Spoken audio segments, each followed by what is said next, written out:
години, България на 1300, въпросите колатерални сметки съществуват тогава, когато се създава масонска Америка с държава направена за пари. Тогава се появяват тези сметки. Това е една от тезите, аз мисля, че се появява по-рано. Преди около 1300 години папа Бонифеций VIII издава първата папска була Унам Санктам, което прави оригиналните държави в култура. И това има връзка. Да. И оттам за обаче това е значи проблема с този разговор е, че аз се опитвам на всички съвсем елементарно да ви докажа, че съществува колатерална сметка и оставете да завърша мисълта. Връщам се на червения номер на картата в Щатите. Мой приятел се обажда на кредитната си карта петък вечер и казва: мога ли да платя моята сметка кредитна карта от $20 000 с бонд тук и сега, облигация на български, с ценни книжа? Естествено, господине, можете. Дайте ми номера на бонда, на облигацията. Той диктува АП, което означава еди коя си банков клон на Федералния резерв, на еди коя си банка. Номер, так. Платено ли е? Платено е. Те вземат този номер и го прилагат за плащане. Сега, той и аз и вие не знаеме точно как да заплатиме с колатералната сметка на сламения човек. Защото тя е на сламения човек. Ние не знаеме как да го правиме. Ние в случая излъгахме системата. Системата прие плащането и моят приятел и негов приятел тръгнаха на шопинг спри, значи купуваха като откачени в петък вечер, събота и неделя. Изхарчиха повече от $20 000. Понеделник им се обадиха: вашия бонд не е приет, отхвърлен е от системата. Що не е отхвърлен? Защото има някаква технология как да ми го приемат, а ние не я знаем. Но понеже те имат петък до неделя време, докато съобрази системата, че ти нямаш право, че ти не знаеш точно как да го платиш, ти не знаеш как да използваш тази колатерална сметка за плащане, и те успяха да си натрупат още по-голяма сметка. Защо си я натрупаха тази по-голяма сметка? Защото с тия технологии, които Любо е описал в книгата си, ти можеш да не го... този дълг, който те твърдят, че ти имаш, ти можеш да не им го дадеш и даже да ги накажеш, че сте въвели в заблуждение.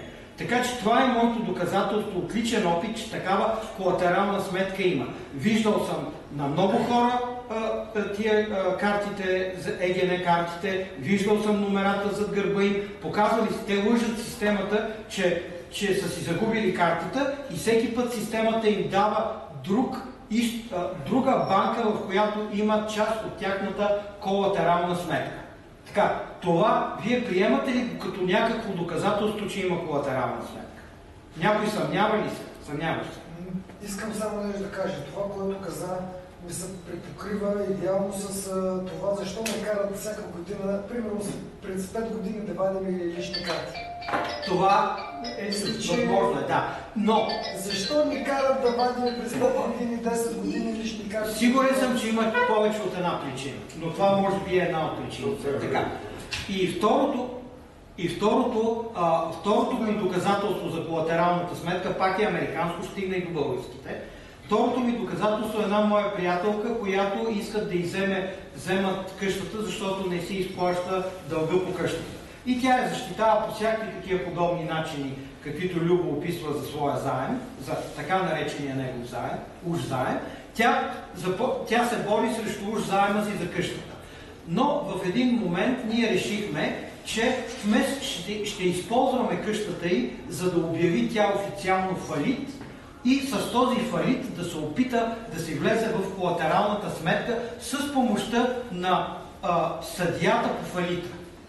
Какъв беше плана? Има организации в Щатите, такива малко подводни, където им плащаш $200, примерно, или 300, не знам вече какви са цените, пращаш си ЕГН-то и те от това ЕГН генерират друг номер, който в момента не се сещам името му на английски, и този друг номер е всъщност твоето ЕГН с няколко други ЕГН-та, които не знам на какъв принцип са свързани, и имате примерно общо 10 човека, 3 милиарда или 10 милиарда долара. Общо.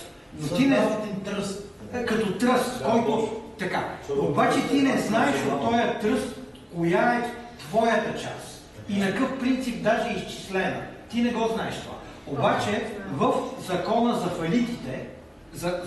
фалитите, ти имаш право да отидеш и да обявиш фалит. Така неплатежоспособен съм, обаче дължа на той и всички кредитори идват на този съд. На мен ми дължи 10 000 долара, на банката дължиш 20 000, на другата банка 40 000 и всеки от твоите, които им дължиш кредитори, идват и искат парче от тебе. И ти трябва да им предоставиш тия парчета. Казваш, имам дрехите върху тялото си, имам кола, имам сметка от 10 долара в еди коя си банка. Ти трябва да им кажеш какви са твоите активи. Съда решава кои от твоите активи да ги вземе, примерно ти вземе колата, да я продаде и всички ще получат по 5 долара от колата, дето им дължиш по това и ти казва, добре, вече този човек не може да го закачат. Той е обявил фалит, платил е каквото е могъл в това състояние. И обаче ти трябва да обявиш своите активи. Тя обявява за свой актив този номер. Казва, имам кола, имам там малко банкова сметка и този актив. Моля, използвайте моите активи за погасяване на дълговете и ми върнете остатъка. С други думи, тя им казва, платете 40 000 там, 10 000 там, 50 000 там и 1 милиард ми дайте на мен. И технически съдията трябваше да й помогне тя да си получи това. Само че тя направи една тапанарска, дебилска грешка и това не се случи. Тапанарската и дебилската грешка беше, че има 1000 такива системи за защита. И никога не използвайте система, която не разбирате. Като разберете някаква система, използвате я нея. Като разберете другата система, може да използвате и двете, но трябва да знаете правилата на едната игра и на другата игра. Тя отиде, обяви банкрут и каза на съдията, най-древната система, отказваш на съдията юрисдикция. Ама вие нямате юрисдикция. Абе човек, ти искаш от мене 3 милиарда, обаче ми казваш, че нямам юрисдикция. Готово. Аз приемам твоята правна презумпция, че аз нямам юрисдикция. Намери си сама 3 милиарда. Въпреки това, банката не я закача за къщата й, поне 3-4 години не я закачаха, ни пращаха писма, живя си там безплатно и накрая и пратиха да си плати данъка на къщата. Защото поначало, до изплащането, данъка се изплащаше от банката. Ти плащаш на банката това, което дължиш за къщата и месечните вноски, които включват данъка, който банката внася, защото това е нейната къща. Докато ти не изплатиш къщата, това е къща. Спрете, моля ви се, причина има значи приемете в момента думите ми много условни. Всичко, което казвам, ако го хванете и почнете да го разнищвате, тя няма да разбере за какво говорим. Ако започнеш, аз също мога да влеза в по-големи подробности това, което казвам. На най-повърхностно ниво къщата е на банката, докато ти не я изплатиш. Като се задълбаеш, това не е така. Като се задълбаеш най-дълбоко, ние нищо не притежаваме. Раждаме се без нищо и умираме без нищо, ако искаш на това ниво да влиза. Но на най-повърхностно ниво къщата е на банката. И банката ти праща ти да плащаш, ти не плащаш вече на банката. И банката ти плаща да платиш данъци. Какво означава това? Банката е признала вече, че това е твоята къща. И аз си казах, моля ти се, плати шибаните данъци. Ама аз не мога ли да ги платя? Не, бръкни си в джоба. Плати 50, 30 хиляди, 20 хиляди, 20 или 30 хиляди бяха данъците натрупани. И къщата е твоя. Никой няма повече да те закача. А ако тръгне да те закача и каже, не е твоя, ти по съдебен ред може да си изискаш обратно тия данъци, които ти си платила и той, дето твърди, че е негова къщата, да ги плати той. И тя се оплаши, не повярва, омръзна и умори се, напусна къщата и отиде в друг щат. И по този начин моето доказателство за колатералната сметка е по-ограничено, отколкото щеше да бъде, ако тя не беше напуснала. Но, сега, да стигнем до България последно. Как това се отнася? Нашите ЕГН-та са абсолютно същите като американските социални. Те са вързани в цялата система и Илиян, който вчера му помага в съда или оня ден в Велико Търново, ми го е показвал на компютъра. Отваря някаква американска финансова страница .gov, което е Gov означава government, което означава правителство. Правителствена страница. Съжалявам, че не знам точно коя беше. Имам я на телеграма си. И той го е виждал. Отваря, вкарва ЕГН-то и срещу ЕГН-то излизат облигации с определени суми. Той ми показа няколко озрели облигации, негови. Ако влеземе в подробности, това нищо не е. Така, но на неговия сламен човек облигации, които са mature, което означава озрели, които могат да се изтеглят и да се ползват.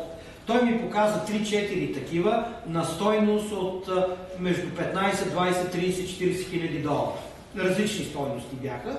И тръгна да си ги вади директно по компютър, да си ги прави. И следвахме едно видео по YouTube. Човек, който е влязъл и си извадил на неговия сламен човек, на неговите главни букви, озряла облигация. Последвахме точно каквото той прави и компютъра не ни разреши. Защото ние имаме право да го направиме, обаче те ни правят технически спънки. Затова най-лесният начин беше чрез фалит, съдията по фалита да ти уреди всички работи и да ти даде. Ама тая моя позната приятелка сглупи, че не ми каза всички глупости, които правят. Аз си уредих това нещо, свързах я с човек, който й помагаше и човека, който й помагаше от много знание, прецака себе си, прецака нея, прецака мен. Защото сега аз ако имам приятел, на който съм помогнал да има 3 милиарда, сега ще ми даде някой милионче тук и тамен.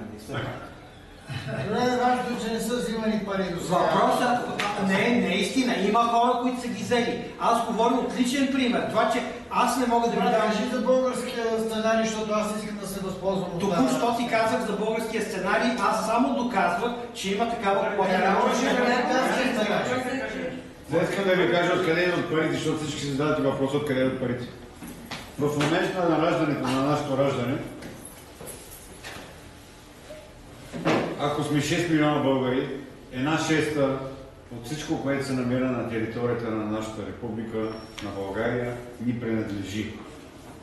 Това, че държавата управлява тези активи на базата на нашите лични карти, тя ги управлява под наше име, но за нещастие те го използват за своя полза, а колатералната сметка е за наша полза. Тоест, понеже те не могат да го присвоят реално, затова създават една сметка, която е на наше име, а този попечител, който е отгоре, за да може попечителя да дърпа от сметката, нас ни обявяват за недееспособни. Демек, така, всички в тая зала, които имат лични карти и не са се определили като живи, са недееспособни.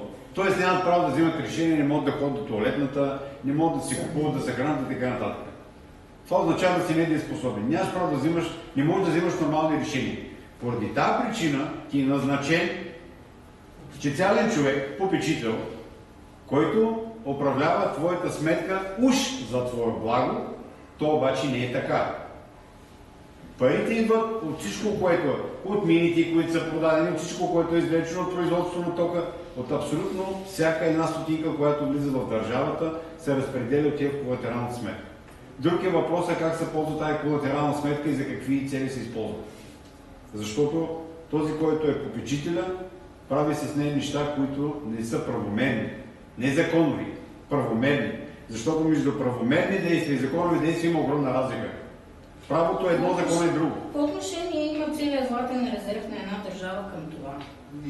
Целият злат, как да е никакъв? Една 6 милиона, ако сме 6 милиона, една 6 милиона част принадлежи на всеки един, точно така.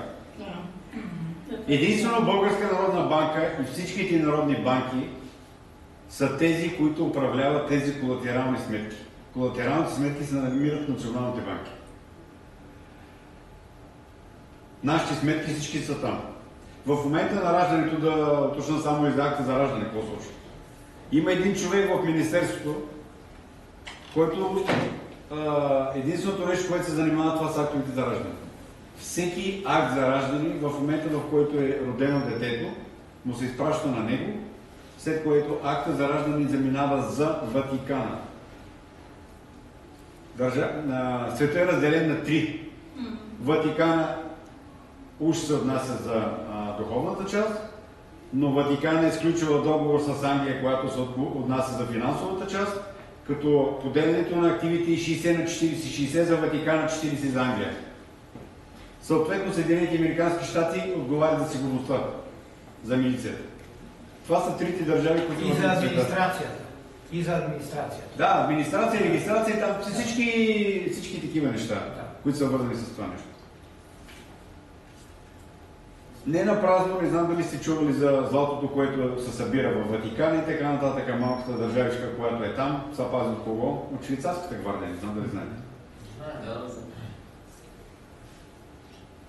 Тези колатерални сметки можем да стигнем само когато имаме, ако имаме истински акт за раждане в ръката или копия на този акт за раждане, можем да отидем до БНБ и да предявим претенции за... Някой опита ли да направи това предположение, че он ги казва, че има копия от акт за раждане? Той има копия от преписа.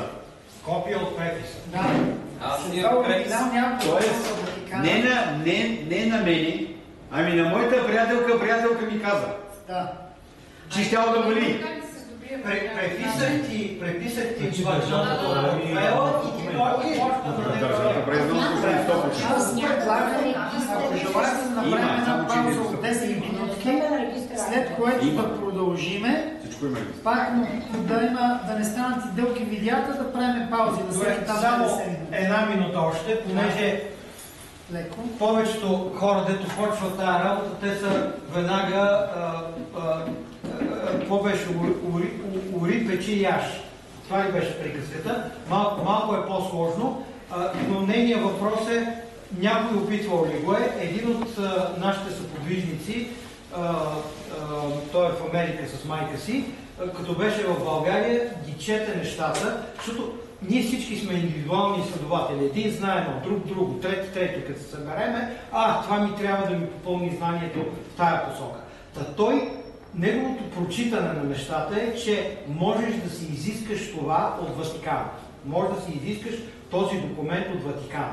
Но нямаш право да отвориш писмото, в което в момента, когато ти собственоръчно отвориш писмото, ти влизаш в затвора.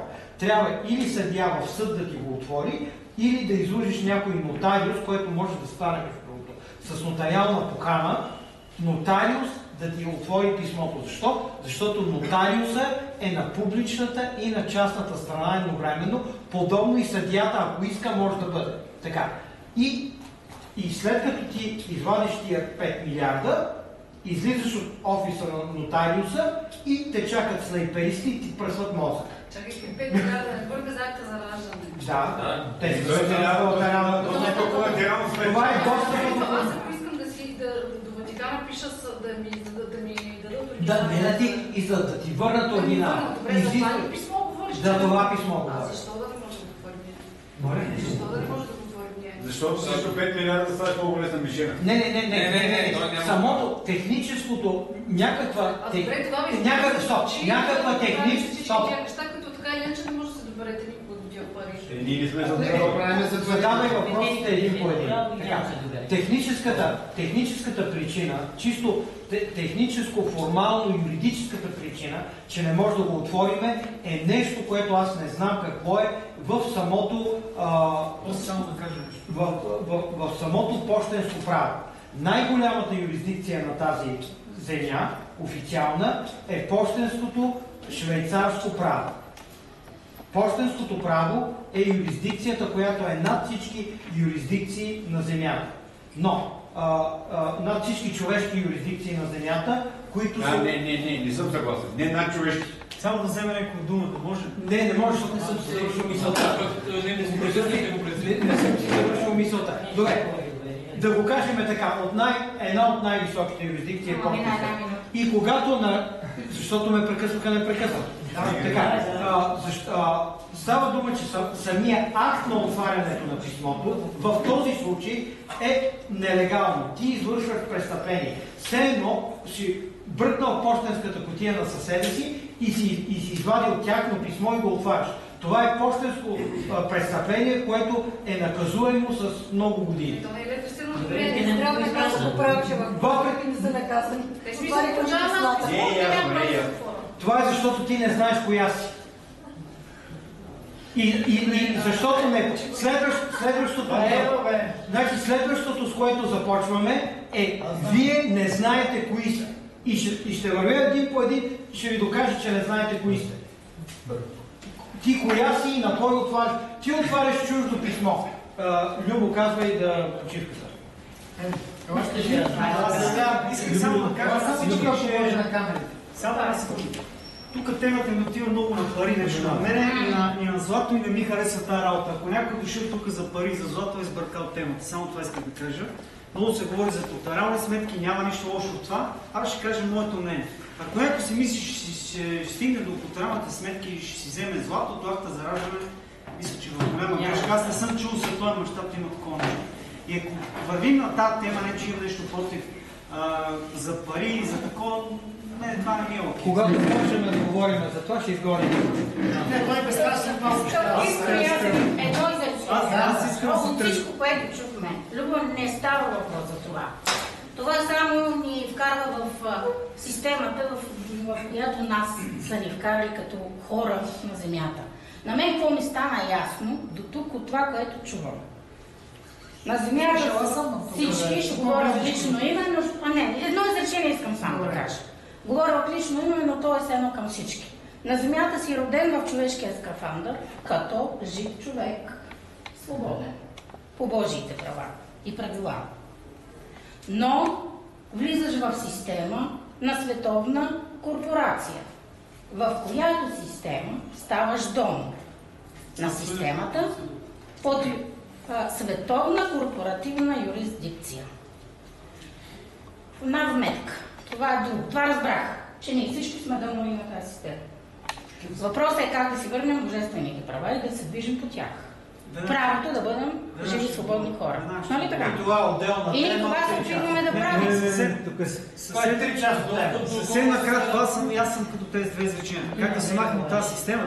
Как да се махнем от система? Като си хвърлим пластмасовите неща и си измислим собствена разпращателна система, бартер, каквото кажеш, разбираш, услуга, ти ми правиш нещо, аз ти правя друго. Няма друг начин. Значи на 23-ти ще направя такова събиране, където ще говорим само за това. 1 час, 2 часа, 3 часа. Позволите ли само още едно изречение? Вече действам. 7 часа. Да задействаме. Само още едно изречение. Има много проекти за връщане. Само още едно изречение. Само още едно изречение във връзка с държавата. Държавата няма нищо общо с нас. Окей. България Хора, това е огромна тема, това не е тема. Не е тема, това са книги. Ние говорим за книги. Не е тема, това се свързано.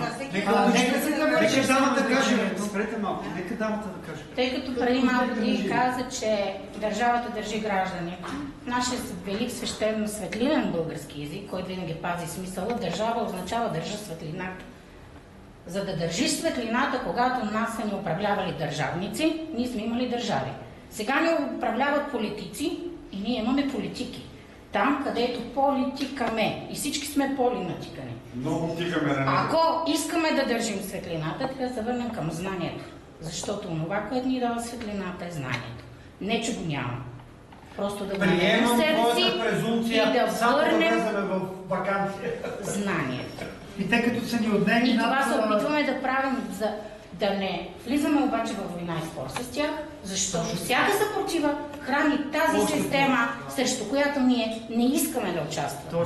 Излизайки от тази система, но без съпротива. От 49 букви са ни отрязали и са ни направили с 30. От 12 нишки на ДНК са ни отрязали и са ни направили с 2. Всичко това е умишлено. Тази система работи така, знаете, яд е единствената, може би, буква, че ако се върне в българската азбука, тя, нашата мила родина, ще просъществува и много повече. Но това ще го говорим след 10-минутната пауза, така че...